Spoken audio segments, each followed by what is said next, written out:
If you've ever been stuck in one of those catastrophic highway traffic jams, the kind where you finally, inch past the wreckage and you see those massive, highly specialized machines, Oh, yeah. like the ones that literally haul overturned semi-trucks out of ditches, or, they clear out those multi-car pileups.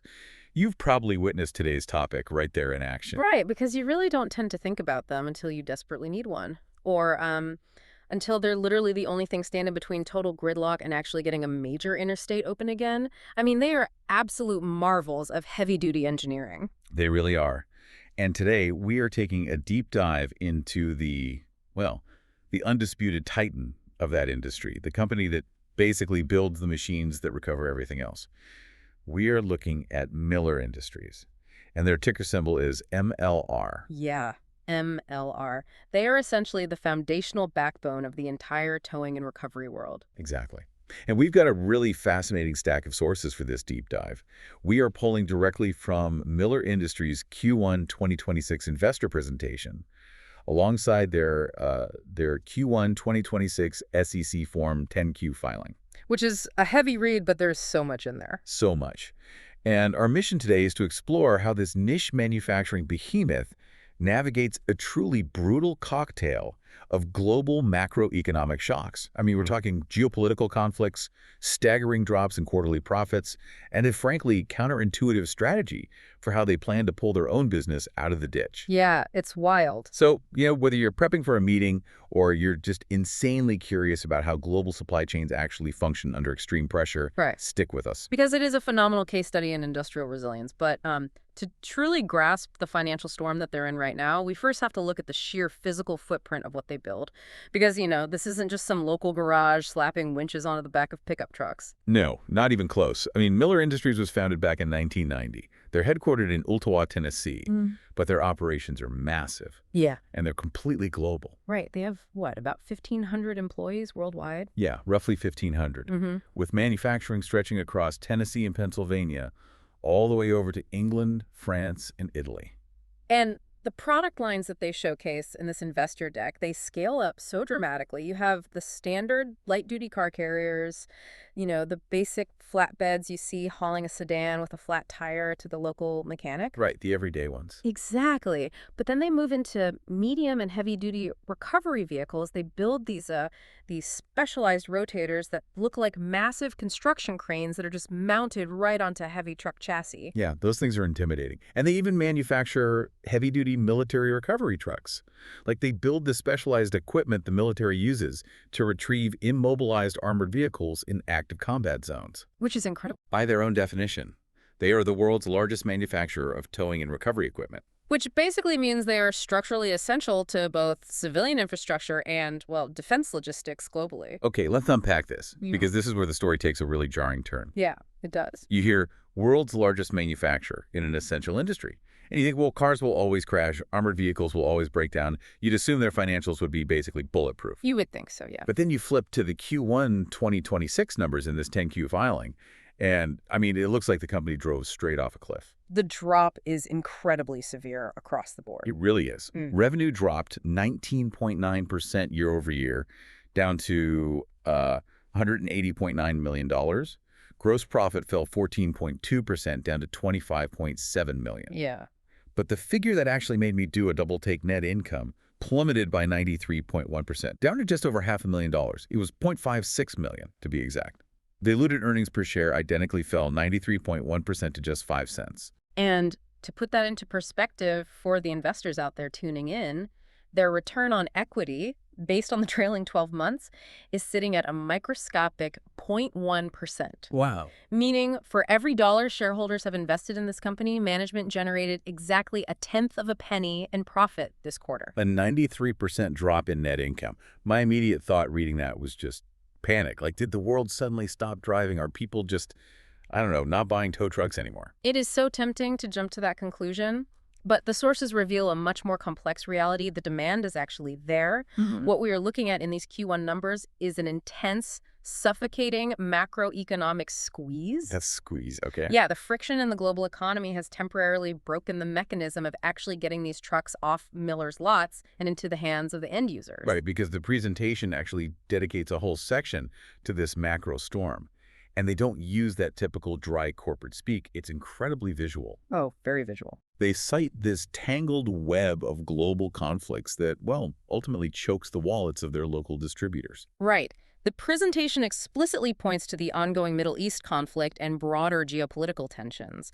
They highlight disruptions in international shipping through the Strait of Hormuz alongside the continuing conflict in Ukraine. Yeah, they literally drop a picture of a military aircraft carrier right into an investor deck about tow trucks. It's quite an image. And right next to it, they have these shocking photos of gas station signs. One shows regular gas at over $8 and diesel hitting $9.19. Another shows diesel at nearly $5. What's fascinating here is how they connect those massive, distant geopolitical events to the highly localized day-to-day reality of a tow truck operator. Right. So a naval conflict in the Middle East disrupts shipping. That directly leads to the 35% to 40% increase in global diesel prices that the sources report. Which is an absolute death blow for a business model that consists literally entirely of driving heavy trucks around all day. Exactly. When you have a 40% spike in the fuel required to run a heavy-duty recovery vehicle, the operating margins for those independent towing companies just evaporate. Gone. Yeah. And the presentation notes this leads to diminished consumer confidence and, naturally, reduced weekly retail deliveries. You know, I kept thinking of it kind of like a global traffic jam. So, Miller Industries builds the trucks. But Miller doesn't usually sell directly to the guy pulling your car out of a snowbank. No, they don't. They sell to a network of distributors. They're the middlemen. And those distributors are hitting a massive economic wall right now. Let's actually break down the mechanics of why that middleman is freezing up. Because distributors don't usually buy a whole fleet of $300,000 heavy-duty rotators in cold, hard cash. All right, who has that kind of liquidity? Exactly.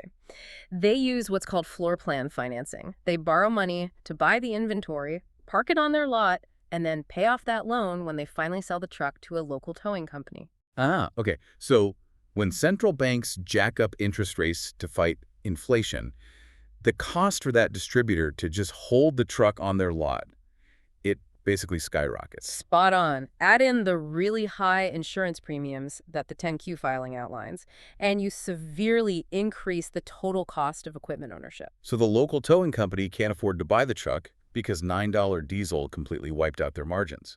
And the distributor can't afford to hold the truck because high interest rates make their inventory loans way too expensive. Yes. And because of this, the distributors simply stop ordering new trucks from Miller Industries. Just a total freeze. Pretty much. The presentation specifically notes that distributor inventory levels are stacking up, and they highlight California in particular. So millions of dollars worth of newly manufactured tow trucks are just sitting in a California parking lot totally unsold and dragging Miller Industries' net income down to practically nothing. It's wild. It really is. You can be the undisputed heavyweight in your niche, but if the macro environment freezes, you were just completely paralyzed. It perfectly demonstrates the extreme fragility of modern industrial supply chains, doesn't it? It totally does. But here's where it gets really interesting, though. So they made what amounts to basically corporate minimum wage this quarter. Their product is stuck in California. Yeah. If I'm running that company, I am going into full survival mode. I'm freezing all spending, I'm halting hiring, and I'm hunkering down until the storm passes. Right, because that is the traditional corporate playbook during a cash crunch. Exactly. But Miller's SEC filings show them doing the exact opposite. They are leaning into the chaos. They are actively spending money to expand their physical footprint. It's a bold move. The presentation outlines a highly aggressive capacity expansion plan. They highlight efficiency improvements happening right now at their Boniface facility over in England. Right. And they also outline a major expansion at their Juge facility in France. And the crown jewel they mention, a brand new, purpose-built manufacturing facility currently in its final engineering phase. They state that building construction begins in late summer 2026, with some project elements already completed in July. And they explicitly note that capital expenditures, the really heavy spending on physical assets will actually increase throughout 2026 and 2027. Make that make sense for me. They are essentially telling Wall Street, yes, we took a 90% pay cut this quarter, but don't worry, we are building a massive new factory in France. I know, it sounds crazy. How do you fund new factory construction when your net income is only $560,000? Well, they plan to fund this primarily through operating cash flow. And this is a really crucial distinction in corporate finance. Net income and operating cash flow are not the same thing. Okay, so explain how a company with microscopic net income still has the cash to literally pour concrete. So net income includes a lot of non-cash accounting deductions. The biggest one for a heavy manufacturer like Miller is depreciation. Depreciation, right? So if you bought a $20 million piece of factory equipment a few years ago, you deduct a portion of that cost from your profit every single year on paper. Ah, It yeah. drastically lowers your net income, which makes your taxes cheaper, but you aren't actually writing a check for that depreciation today. The cash is still there. Okay. Yeah. So the actual cash entering their bank accounts from operations is significantly healthier than that 0.56 million net income figure suggests. Exactly. And they might also be, delaying payments to their own suppliers to keep more cash on hand. They are actively managing their working capital to keep the cash flowing, even while the paper profits look disastrous. Okay, that makes sense financially. But even so, I have to push back on the strategy itself. Like, is this real confidence, or are they just pot committed at this point? That's a fair question. Because once you are in the final engineering phase of a new factory, breaking those construction contracts might cost more than just finishing the building. Is it possible they were just trapped in an expansion they started before the economy turned sour? Well, if we connect this to the bigger picture, the sources suggest it really is a calculated long-term gamble based on future demand.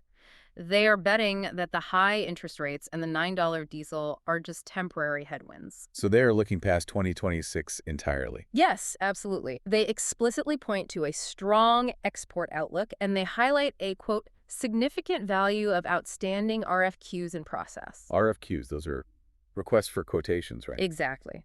Customers are actively soliciting pricing for massive future orders.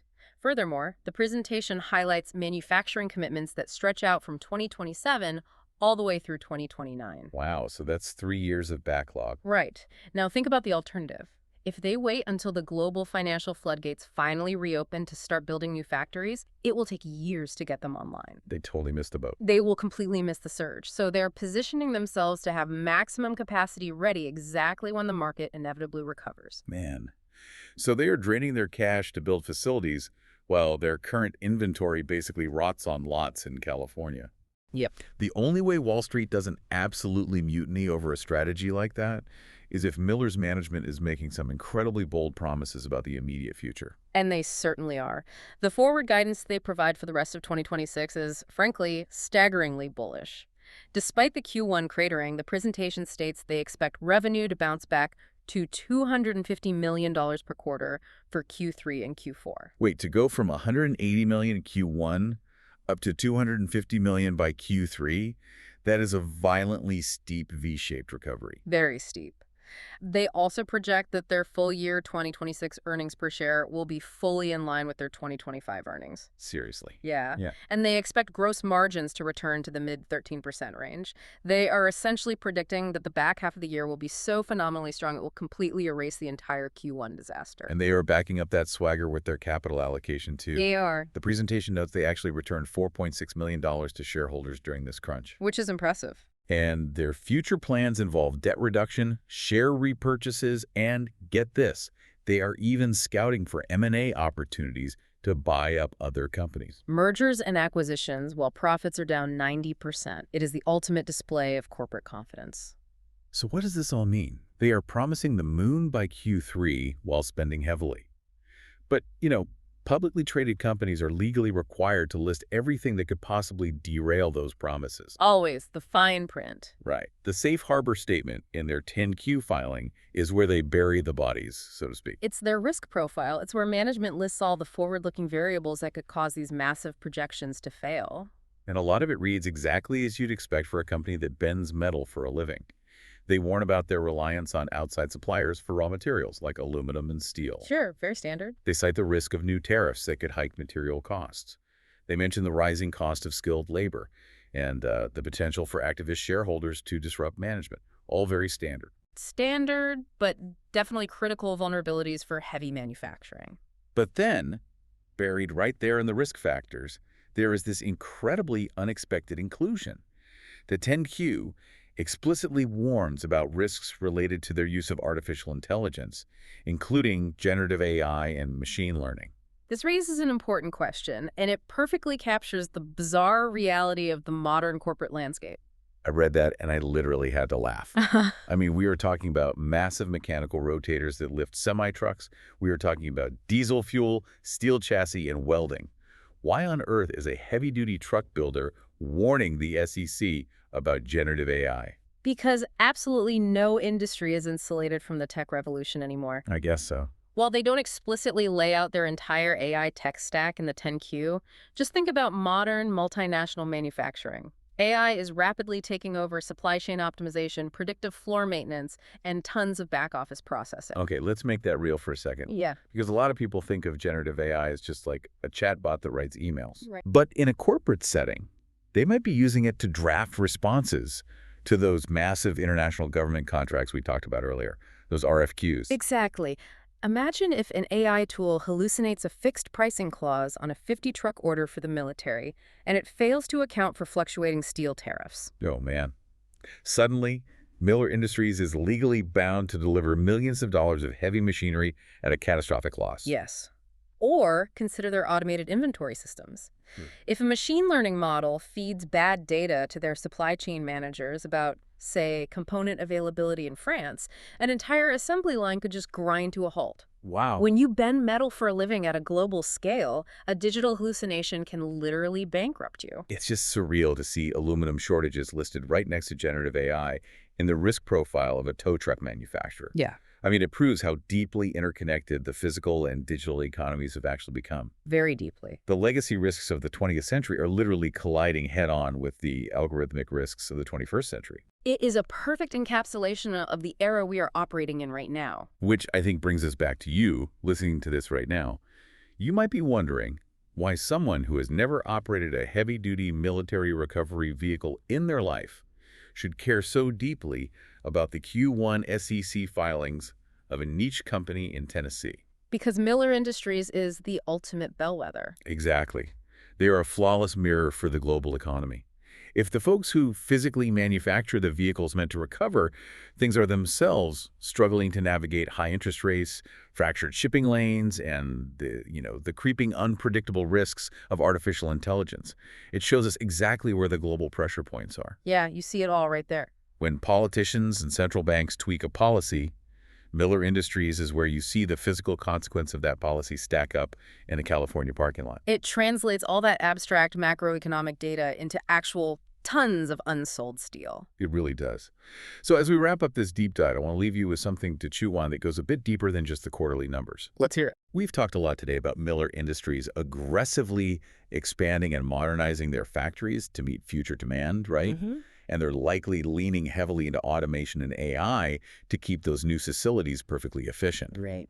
But as survival in this brutal macro storm requires stripping out human error and maximizing algorithmic efficiency, what happens to the thousands of highly skilled legacy workers?